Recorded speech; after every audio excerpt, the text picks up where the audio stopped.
E aí, gente, beleza? Se você é mais tradicional, você pode dizer graça e paz, né? Se você é mais contemporâneo, diga beleza, né? Tá bom? Boa tarde a todos, é boa tarde ainda, né?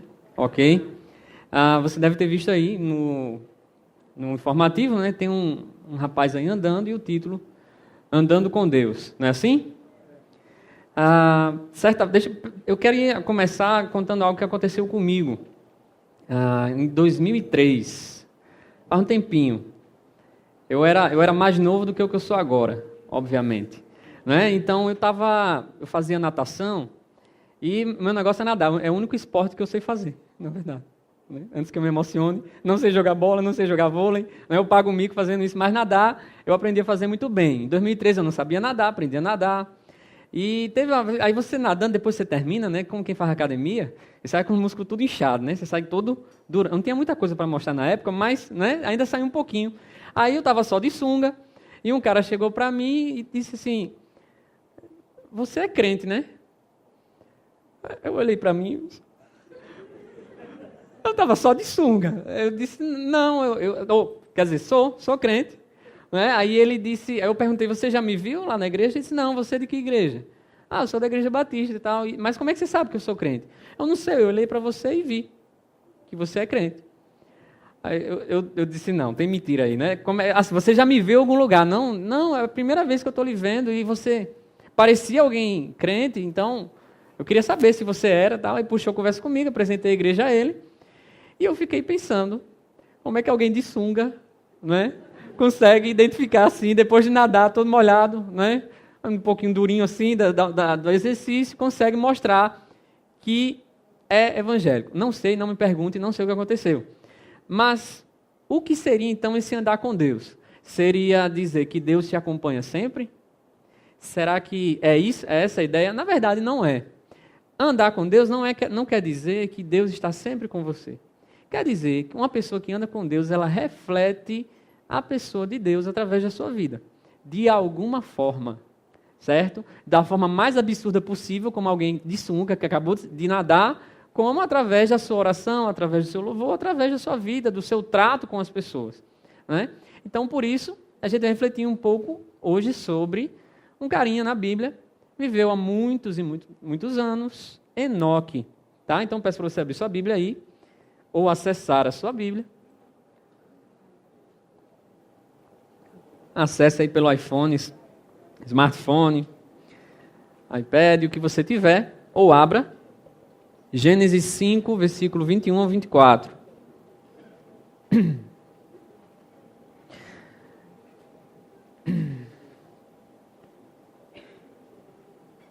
A minha versão aqui é a nova versão internacional, a NVI, tá? Se você tiver aí acesso a ela, de repente fica mais fácil. Esse capítulo aqui, geralmente, a Bíblia é muito fascinante. As coisas não foram escritas aleatoriamente. Houve inteligência intencional, processos intelectuais propositais para escrever a Bíblia. Tá? Ela não foi escrita aleatoriamente. E durante todo esse capítulo, se você prestar atenção, você vai ver que tem uma estrutura que se repete. Tirando os versículos do 1 ao 2, olha só. Do versículo 1, este é o registro da descendência de Adão. Quando Deus criou o homem, a semelhança de Deus o fez. Homem e mulher os criou. Quando foram criados, ele os abençoou e os chamou homem. Aí vem então uma estrutura literária aí, descrita, que se repete. Aos 130 anos, Adão gerou um filho à sua semelhança, conforme a sua imagem, deu o nome de Sete.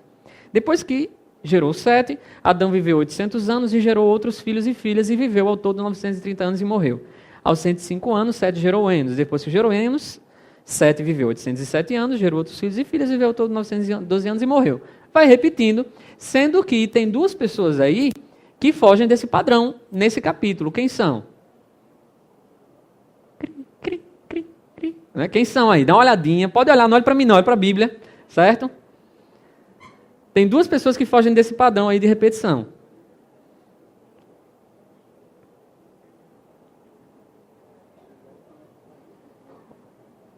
Eu já ouvi a resposta, sendo que a pessoa que disse está com vergonha de falar alto, mas acertou. Enoque. Enoque é um, mas tem outro que foge à estrutura literária, essa sequência de repetição aí. Tem outro. Está lá no finalzinho. Noé. Noé. Achou? Qual é? Noé, muito bem. Eu sabia que vocês iam achar. Então, Enoque e Noé, eles fogem desse... Observe que a Bíblia, o autor aí, ele está dando um enfoque especial a duas pessoas, a Enoque e a Noé. Eu vou deixar Noé para uma segunda oportunidade e vamos falar sobre Enoque. Versículo 21. Aos 65 anos, Enoque gerou Matusalém. Depois que gerou Matusalém, Enoque andou com Deus 300 anos e gerou outros filhos e filhas. Viveu ao todo 365 anos. Enoque andou com Deus. E já não foi encontrado, pois Deus o havia arrebatado. Aos 187 anos, Matusalém gerou Lameque, e aí vai seguindo normal, certo? Então, até o versículo 24. Algumas curiosidades.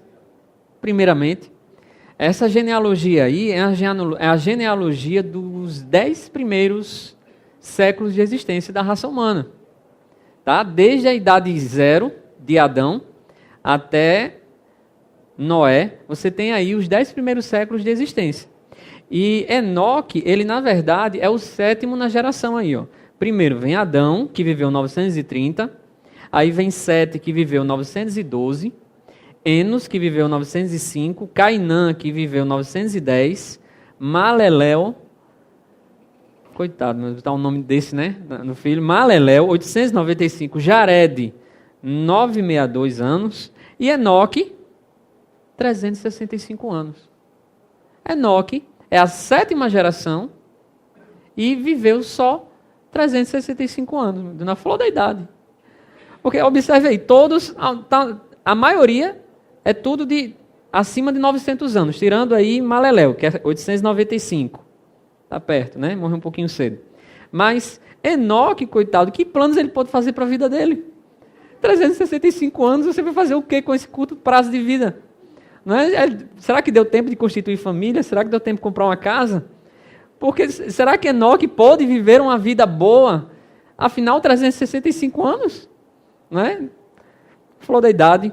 Mas, na verdade, Enoque não morreu.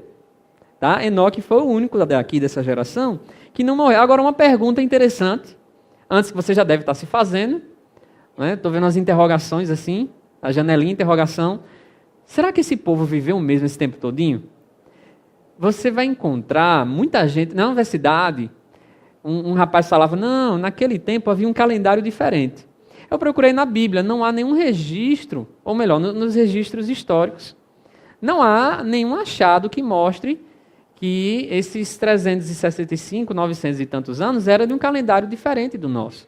Na verdade, um calendário muito semelhante, bem equivalente ao nosso. Então, quer dizer que esse povo viveu esse tempo todinho mesmo? Olha, uma grande probabilidade que sim. Isso aqui são chamados os homens longevos, né, de longevidade. Aí tem alguns fatores que confirmam. Primeiro, isso aqui é antes do dilúvio, a atmosfera pré-diluviana. O meio ambiente antes do dilúvio era outro. A ciência criacionista, e criacionismo não é uma doutrina simplesmente bíblica, criacionismo hoje é uma ciência, que ela tem implicações religiosas. A ciência criacionista afirma que o planeta Terra era totalmente outro. Tá? O dilúvio não foi a chuvinha que deu. A Bíblia fala que abriram as comportas do céu, então veio água de cima, e abriram-se as faces do abismo, veio água de baixo. Né? Para abrir a terra precisa de um tremor bem leve. Né? Para você fazer uma grande rachadura e subir água, deve ser um tremor que deve dar para assustar. E aí veio água por tudo quanto é canto, o planeta todo inundado, toda aquela coisa, e o planeta mudou. A ciência criacionista afirma até que o ângulo que a Terra tem atualmente não existia quando o mundo era antes do dilúvio. A Terra tinha o seu eixo bem vertical, tá? Não existia os polos congelados. Isso teria sido pós-diluviano. Era um mundo diferente. Então, era um ambiente que não tinha poluição, um ambiente que não tinha franco hormônio, né? Essas coisas. Um ambiente que não tinha algo de ruim, um ambiente que propiciava uma vida longeva, tá? Longevidade. Quando a gente está cansado de ver, né? Uma pessoa quer viver muito, vai aí para um campo, né? Construir uma casinha lá no sítio, na fazenda, fica só curtindo, longe da poluição, do barulho. Então tinha esses fatores. Há ainda 2 argumentos bíblicos. Tem o decreto de Deus de Gênesis 9:7, quando ele afirma que o... Peraí, deixa eu abrir aqui que eu estou trocando o texto. Deixa eu só dar uma olhadinha. Gênesis 9:7. Ok. Sejam férteis, multipliquem-se, espalhem-se, proliferem-se pela terra. Veja bem, pessoas que vivem muito tempo podem cumprir com muita facilidade esse mandamento. Se você prestar atenção no texto, fala que, por exemplo, Adão teve filhos e filhas, mas destacou a pessoa de Sete. Aí Sete gerou Enos, mas Sete também teve filhos e filhas. Então, viver muitos anos facilitaria esse decreto de Deus, sejam férteis e multipliquem-se. E também, outra coisa, aquele decreto de Deus de Gênesis capítulo 6, Gênesis 6:3, que afirma que Deus diz assim, né, o homem tem pecado muito sobre a terra, então ele não vai viver mais do que 120 anos. Então, tudo isso corrobora para pensar que sim, esse calendário prolongado existia, tá? E tem mais algumas curiosidades. Enoque, ele foi contemporâneo de Adão, certo? Adão não morreu e Enoque nasceu depois, não. Nesses 9 primeiros séculos aí, eles bateram papo. Enoque, rapaz, como é que você foi comer aquele fruto proibido? Não é porque você fez aquilo, olha pra gente agora, né? Então, eles puderam bater um papo, né? Puderam conversar, possivelmente, afinal tinha uma linhagem próxima, certo? Isso possivelmente, né? Mas eles eram contemporâneos, tá? Enoque era uma pessoa diferenciada que esse texto bíblico está apontando. Agora, ele viveu numa sociedade incrivelmente perversa. Diferente de hoje? Não. Né? O mundo repete essa história. Mas a Bíblia fala que o culto, a adoração ao Senhor, só foi restaurada a partir de Sete. Então, quando Adão caiu, não é? Quando Adão caiu, esse pecado se proliferou, gerou Sete e tal, e a Bíblia fala no finalzinho do capítulo 4, que a partir do momento que Sete gerou Enos, aí a adoração ao Senhor foi restaurada. O homem passou a invocar o Senhor novamente. Então, esse é Enoque. Não é? Agora, o que é que significa esse andar com Deus aí, que a Bíblia repete 2 vezes? Enoque andou com Deus. Esse significado que eu me proponho a discutir hoje, mas algumas lições podem ser tiradas desse texto. Tá? A primeira lição aí, que eu gostaria de enfatizar, é que ninguém nasce andando com Deus. Vamos no texto bíblico de novo. Olha o versículo 22. Depois que gerou Matusalém, Enoque andou com Deus 300 anos. E gerou outros filhos e filhas. Viveu ao todo 365 anos. Mas qual foi o momento em que Enoque passou a andar com Deus? A partir do momento que ele gerou seu primeiro filho, Matusalém. Então, por que eu disse assim, ninguém nasce andando com Deus? Eu quero dizer que isso, na verdade, é um processo. É uma construção na nossa vida. Ninguém nasce com uma unção especial e a partir do momento que você nasceu, não é, você já começa a andar com Deus. Ninguém tem uma revelação especial na sua vida e eu já nasci andando com Deus. Afinal, nós já nascemos com a nossa natureza decaída. Já nascemos pecadores. Já nascemos propensos ao envelhecimento, à morte, tudo resultado do pecado que entrou no mundo. E andar com Deus é então algo que a gente passa a desenvolver na nossa vida. Agora, isso pode ser muito cedo, isso pode ser muito tarde. Não é? Considerando a idade dessas pessoas, Enoque passou a andar com Deus muito cedo. Aos 65 anos, ele teve o seu primeiro filho e passou a andar com Deus. Eu estava estudando a Bíblia e estava fazendo os cálculos das diferenças aqui de idade, fazendo tudo. Eu estava lá na mesa estudando a Bíblia com a calculadora, aí minha esposa passou e disse, o que você está fazendo? Eu estou estudando a Bíblia com a calculadora. Eu disse, a gente precisa calcular essas coisas aí, a gente precisa ver se esses cálculos batem. Então, aos 65 anos de idade, foi que ele, bem jovem mesmo, passou a andar com Deus. E a Bíblia, ela enfatiza isso muito. Enoque andou com Deus, depois do nascimento do filho. Olha, na nossa vida, nunca é tarde para a gente começar, para a gente dar esse primeiro passo nessa estrada que nos leva até Deus. Se você é uma criança, um jovem, um adolescente, um adulto, idoso, está no leito de morte, nunca é tarde para se andar com Deus. Afinal de contas, ninguém nasce assim. Pelo contrário, pelo pecado que temos, já nascemos afastados, porque todos pecaram e estão separados da glória de Deus. Mas há sempre um momento inicial. Sabe aquele marco zero, o momento que você dá o primeiro passo? E eu espero que todos aqui de coração já tenham dado esse primeiro passo. Não é? Se não, há hoje também uma oportunidade para você dizer: eu quero começar a minha caminhada com Deus. Eu quero andar com Deus e eu quero Deus na minha vida.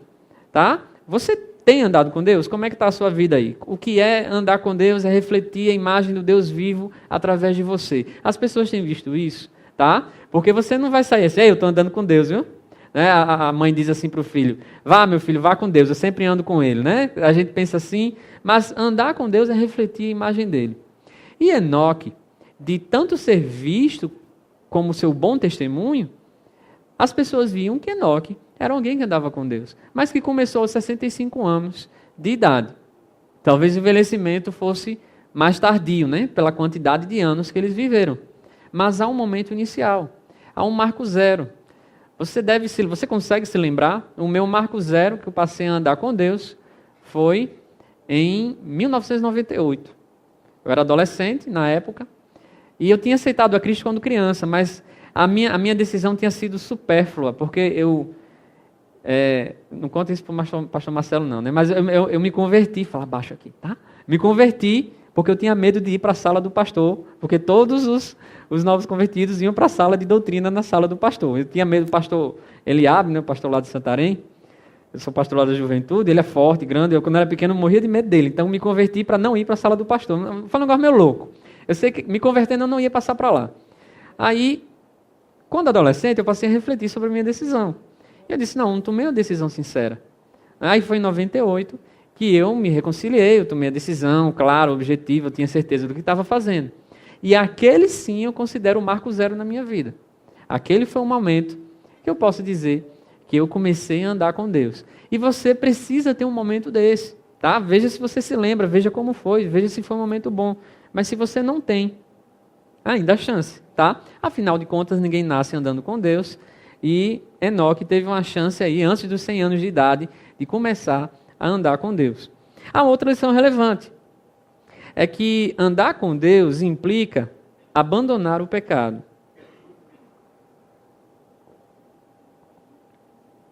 Tá? Enoque, pela fé, viveu em comunhão com Deus.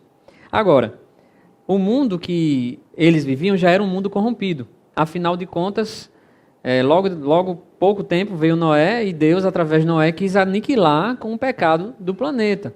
Mas Enoque era alguém que andava na contramão do seu tempo. Alguém que andava na contramão da sociedade que ele vivia. Né? Então, por quê? Porque ele andava com Deus. A nossa sociedade, ela nos tendencia a seguir um rumo que nos afasta de Deus. Não é? Ela é tendenciosa com coisas simples. Tendenciosa pelas conversas maliciosas que às vezes pode surgir no seu trabalho, pode surgir de seus colegas. Não é? De repente você está participando de brincadeiras de mau gosto, brincadeiras maliciosas. De repente você está fazendo algo ilegal, algo ilícito. De repente você está assistindo Big Brother, essas coisas todas. Né? Aí a sociedade ela é tendenciosa a fazer você não andar com Deus. Ela é tendenciosa a fazer você andar na mão do mundo. Mas as pessoas que andam com Deus andam na contramão do mundo. E somente assim serão percebidas. Somente assim. Certa vez na universidade, eu sempre tinha um jeito assim, não era de nerd, mas as pessoas olhavam para mim e com perdão da palavra, diziam que eu era pombão. Né? Leso, assim, meio né? Sonso. E certa vez, na universidade, um rapaz me perguntou: Cristi, falando de mulher, né? Ele estava falando de mulher o tempo todinho, eu trabalhando. Se o mundo acabasse amanhã, o que é que você ia fazer? Eu ia pegar todas. Aí eu disse assim, não, cara, eu acho que eu ia orar. Aí ele começou, você ia fazer o quê? Eu falei, eu ia orar. Falei, de novo, você ia orar? Aí começou a rir de mim, aí entrou outro fulano, vem cá. Olha o Cristian falou. Aí começaram, né? Aí era só um malhando, depois ficaram 2. Né? Aí depois chegou a professora. 3 contra 1 já. Eu já estava querendo largar as coisas e ir embora. Então, assim, eu disse que ia orar se eu descobrisse que Deus ia voltar amanhã. Né? Mas ele não, disse que ia pegar todas. E assim, andar na contramão do mundo, você vai pagar mico mesmo. Você vai passar por lesado, às vezes. Mas é necessário não passar por lesado. É necessário ir na contramão do mundo. É necessário você mostrar para as pessoas que você anda com Deus, que você é diferente. Tá certo? Enoque também era um cara que andava com pessoas que buscavam o Senhor. Como assim? Onde é que está dizendo isso na Bíblia? Olha, a geração familiar deles aí, a partir de Sete, que gerou Enos, tá no finalzinho do capítulo 4, fala que a invocação ao nome do Senhor foi restaurada. Então é possível que a partir da queda, Adão tenha ficado de mal com Deus muito tempo. Entendeu? Depois que ele foi expulso do jardim do Éden, eu não quero mais saber de Deus não. Me expulsou? Não é? E depois ele teve Caim, teve Abel, aí teve o relacionamento de Abel com Deus, Caim com Deus, né? E Adão aparentemente, né, não dá para afirmar muito que ele era aquele cara que tem aquela vida com Deus, mas a partir de Sete, passou-se a invocar o nome do Senhor. E Enoque, ele foi privilegiado porque ele conheceu essa turma todinha.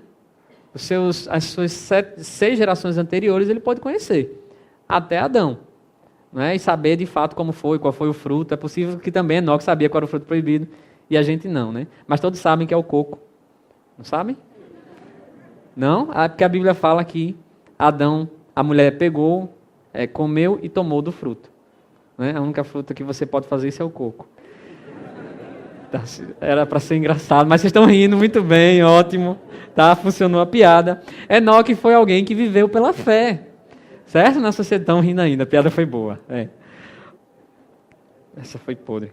Ok, é muito mais fácil então, né, alguém andar como quer, levar a sua vida aí a lavantu, né, levar a sua vida do jeito que quer, como o teólogo, né, Zeca Pagodinho.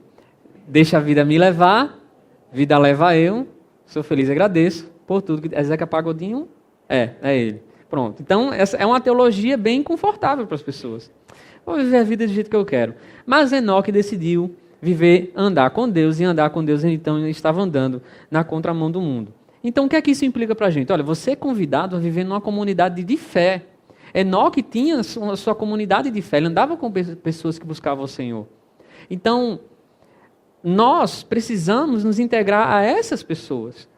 Não é? Porque tem aquele ditado que diz: diga-me com quem andas, que eu te direi se vou contigo. Né? Te direi quem tu és. Muitas vezes você é aquelas pessoas que você anda com elas. Você vai ter o perfil delas. Então, quando a gente anda com uma comunidade de fé, a gente vai ter o perfil de uma comunidade de fé. A gente começa a absorver isso. E Enoque foi essa pessoa. Tá? Ele buscou viver uma vida de fé. Isso não é fácil no nosso mundo, mas você é convidado a fazer isso. Tá? Abandone o seu pecado. Para fazer, Enoque conseguiu agradar a Deus, porque era uma pessoa que fugia do pecado. E o pecado, ele é escravizante, é aterrorizante na nossa vida. Ele nos deixa muitas vezes de mãos e pés atados. Fica difícil, a gente está andando com Deus, peca e parece que ficamos com as mãos atadas, as pernas não têm mais força para andar. Porque quanto mais próximos de Deus estamos, mais o pecado ele denuncia como somos sujos. Né? Mas Deus é tão bom que Ele nos perdoa. É tão bom que Ele tira os grilhões do pecado e diz: vem meu filho, anda comigo. Tá? Continua andando comigo. Eu estou com você. Então, não desista de seguir um caminho de fé como Enoque desistiu, porque você se acha pecador. Eu atuo no Ministério de Louvor lá da minha igreja. E certa vez, um jovem, o cantor, chegou e disse assim para mim: pastor, eu não vou cantar hoje porque eu cometi um erro muito sério e eu não estou pronto para cantar, eu não estou me sentindo digno de cantar. Aí ele me confessou o que ele tinha feito e mostrou que estava arrependido daquilo. E aí eu disse para ele, certo, você falou para mim que cometeu um pecado muito sério, que não era lá essas coisas aos nossos olhos, não é uma coisa escandalizante para a igreja, nada disso. Mas ele disse, então quer dizer que você cometeu um pecado e não se sente digno de cantar? Ele disse, E os outros pecados? Aí ele ficou pensativo, que nem vocês também. Ficou assim pensativo. E os outros pecados que você cometeu? Só tem esse? Aí foi quando eu disse para ele, olha, o arrependimento é tudo. Tá? O arrependimento mostra que você está mudando, está retornando, você está querendo andar pelo caminho correto. Então, o seu pecado, na verdade, quando é que a gente deixa de pecar? Quando está dormindo? Pode ser, você não pode até dormindo, não está pecando, mas você não deixa de ser pecador, que é a nossa natureza. Então, o que eu quis mostrar para ele é que não é o pecado que vai conseguir nos separar de Deus, porque fomos resgatados. A mostrar para ele que o perdão já o tinham alcançado através do arrependimento dele, e que ele podia cantar. E parecia mais uma prisão que Satanás tinha colocado na vida dele, a gente conseguiu orar, conseguiu libertar, e ele foi cantar, graças a Deus. Senão a gente ia ficar também no sufoco. Mas ele conseguiu se livrar desse pensamento escravizante. Então não permita que o seu pecado te impeça de andar com Deus. Você é sempre pecador. Tá? Busque andar com Deus, abandonando também o seu pecado. Tá? Lembre-se disso. Agora, há uma terceira lição que não sai precisamente desse texto de Gênesis. A lição é: andar com Deus implica em desfrutar de privilégios que somente Deus pode oferecer. Tá? Não é uma teologia do privilégio. Não é isso. Mas andar com Deus implica que nós temos privilégios que somente nossa comunhão com Ele vai fazer com que nós alcancemos. Qual é o primeiro privilégio? Enoque profetizou sobre o seu futuro e o meu. Ele profetizou sobre o nosso futuro. Então, onde é que a gente vai encontrar isso? Lá na epístola de Judas. Pega aí sua Bíblia, por favor. Judas, que só tem um capítulo. Aí você vai no versículo 14 e 15. Enoque, o sétimo a partir de Adão, profetizou acerca deles. Vejam, o Senhor vem com milhares de seus santos. Esses santos aqui são os anjos. Para julgar a todos e convencer todos os ímpios a respeito de todos os atos de impiedade que eles cometeram impiamente e acerca de todas as palavras insolentes que os pecadores ímpios falaram contra ele. O que foi que Enoque pôde vislumbrar que Deus o revelou? O juízo final. Olha só o grau de intimidade que Enoque tinha com Deus. Afinal de contas, Enoque, no começo da humanidade, pôde vislumbrar o que ia acontecer com o final da humanidade, milhares de anos atrás. Eu não sou adepto dos bilhões nem milhões de anos, tá? Mas milhares de anos depois, ele profetizou acerca do que Deus havia lhe dito. Olha, Enoque, andar nesse mundo é muito difícil. Eu sei que você deve estar passando uma barra aí, por causa do pecado que entrou. Eu sei que a sociedade está perversa. Eu sei que as pessoas querem te tirar desse caminho. Eu sei que as pessoas querem fazer você errar os seus passos e sair da caminhada comigo. Mas, Enoque, deixa eu te mostrar uma coisa. Vai chegar um momento onde todas essas pessoas ruins, essas pessoas que não querem um relacionamento como você tem comigo, elas vão pagar caro. Vai chegar um momento, Enoque, no mundo, que os meus anjos irão julgar essas pessoas, e os ímpios pagarão pelo pecado que entrou no mundo. Mas você, Enoque, eu estou te mostrando isso, porque você tem uma fé comigo, você tem uma comunhão diferente comigo. Então esse foi um privilégio, uma oportunidade que Enoque pôde desfrutar pelo seu relacionamento com Deus.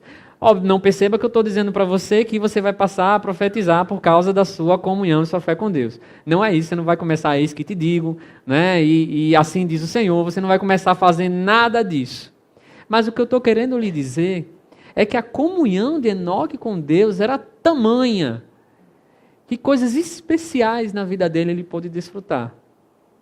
E dentre elas, talvez uma das mais especiais é que Enoque não experimentou a morte. A Bíblia fala que Enoque foi arrebatado, algumas versões têm transladado, né, esse termo. Então veja bem, pela fé, nós temos esperança que o julgamento um dia há de acontecer. Né? Pela fé, cremos que nós ressuscitaremos ainda que morramos. Agora, Enoque, e teve outra pessoa na Bíblia que teve a mesma experiência, foi Elias, mas Enoque teve a oportunidade de não morrer. E o relacionamento, a comunhão estava tão boa, que vamos pensar assim, né? Deus deve estar pensando, rapaz, esse cara tem uma fé tão boa comigo, eu vou tirar ele desse mundão. E mais, ele não vai morrer. Gostei de Enoque. Acaba bom. Né? Isso é sangue bom.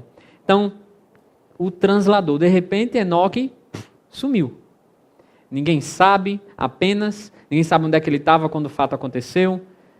Ninguém sabe se ficou a roupa, se a roupa foi embora. Enfim, mas Enoque não experimentou a morte. Enoque teve o privilégio de ser arrebatado. Agora, a vida de Enoque, olha como ela é importante. Ela sinaliza dois eventos que nós passaremos. O juízo. O juízo no sentido, o grande dia, né? O grande dia em que Cristo há de voltar. E também o arrebatamento da igreja. Então, algo que está ecoando por toda a Bíblia, que começou lá em Enoque, ele sinalizou isso. A igreja do Senhor, pelo relacionamento que ela tem com ele, um dia será arrebatada. Afinal de contas, o apóstolo Paulo fala, nem todos morreremos, mas transformados seremos todos. Alguns na humanidade terão o privilégio de não passar pela morte. Eu estou torcendo para estar dentro desse grupo. Né? Agora, olha aí Hebreus 11:15, para confirmar isso. São outros versículos que falam sobre Enoque na Bíblia. Hebreus 11:5.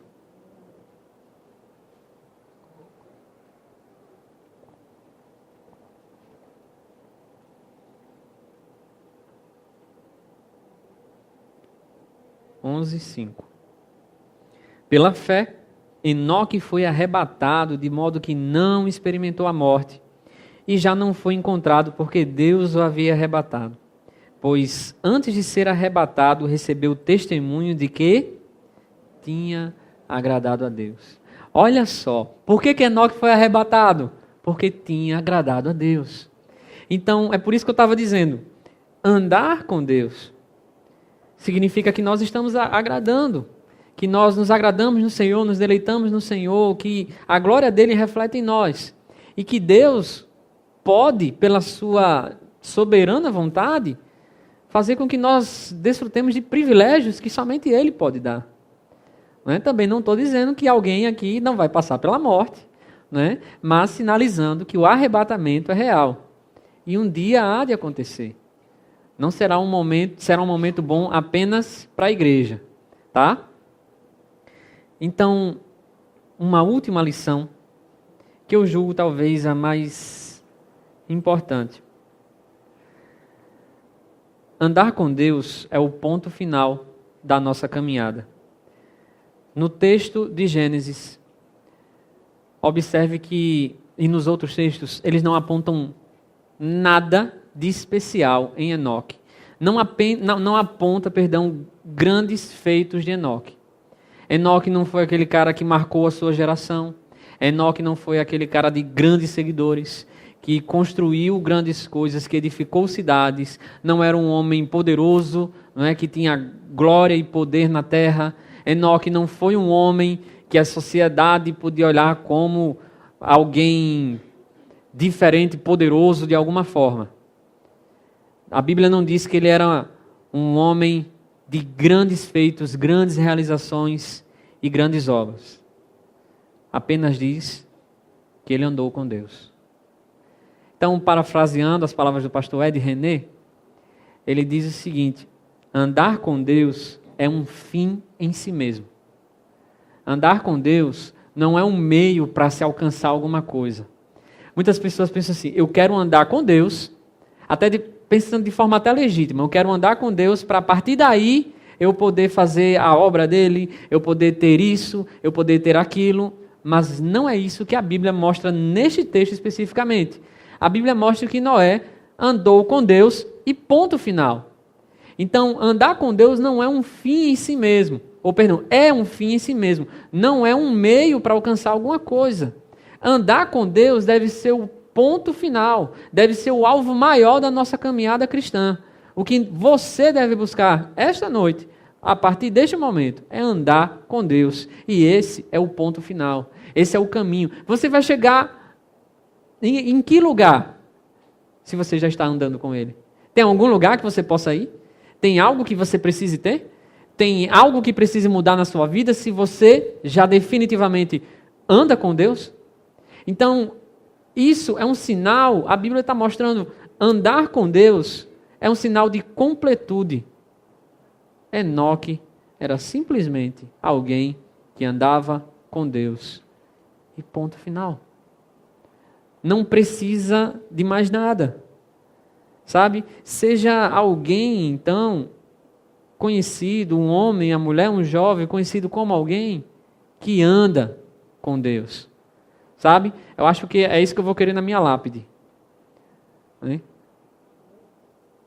Pastor Cristier, não vai ficar o título, né? Cristier, bota assim, né? Andou com Deus. É suficiente. É disso que nós precisamos. Então, cabe agora você pensar seriamente em sua vida de fé. Como tem sido sua vida de fé? Vacilante em alguns casos, ok. Mas você tem buscado abandonar o pecado? Você tem buscado andar com Deus? Sua vida se limita somente ao terreno, somente ao agora? Porque Enoque pôde vislumbrar o futuro. E nós temos a esperança do arrebatamento. Nós temos a esperança do juízo final. Porque nós não passaremos pelo julgamento. Nós não passaremos pela morte, que é a separação total de Deus. Nós hoje temos a oportunidade de desfrutar algo que passaremos eternamente na presença de Deus. Apenas andaremos com Ele. Que Deus abençoe a vida de vocês grandemente. Adorei vocês, principalmente vocês riram das minhas piadas sem graça, tá? Mas busque na sua vida sempre o alvo maior. O ponto final da minha caminhada cristã é andar com Deus. E eu não preciso usar isso para mais nada, porque esse é o ponto final. Vamos ficar de pé? Vamos orar? Pai amado, Deus de amor e graça, ó Deus, nós te agradecemos porque temos uma caminhada que podemos desfrutar com o Senhor. Te agradecemos porque o Senhor tem nos ajudado a sair do mundo do pecado. O Senhor tem nos ajudado a dar passos que caminham em direção a Ti. O Senhor tem nos ajudado, ó Deus, a andar contigo. Pai, ensina a Tua igreja, ensina esta igreja, abençoa de forma tal que possamos até mesmo desfrutar de privilégios que só o Senhor pode oferecer conforme a Tua vontade, ó Deus. Nós te agradecemos porque a Tua palavra nos mostra tão claramente que assim como Enoque pôde andar com o Senhor, nós também podemos andar contigo. Te agradecemos, ó Deus, por este momento, no nome de Jesus. Amém. Deus abençoe a todos, foi um prazer.